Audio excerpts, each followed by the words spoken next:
Allora, con Franco Pilla, segretario generale FLC CGIL di Vicenza e provincia, questa riforma della scuola lascia molto perplessi.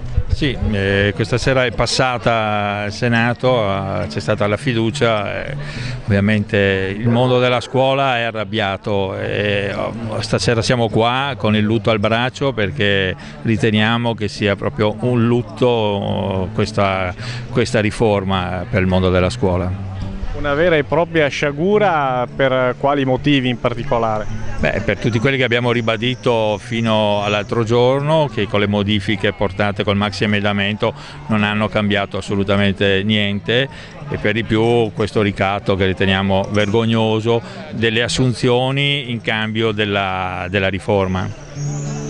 Sulla questione dei dirigenti scolastici e su altre questioni? Sì, anche sui dirigenti scolastici non siamo d'accordo, può andare bene la questione della valutazione, però si deve concordare, non può essere una decisione presa dal governo senza saper bene cosa porta o come viene fatta.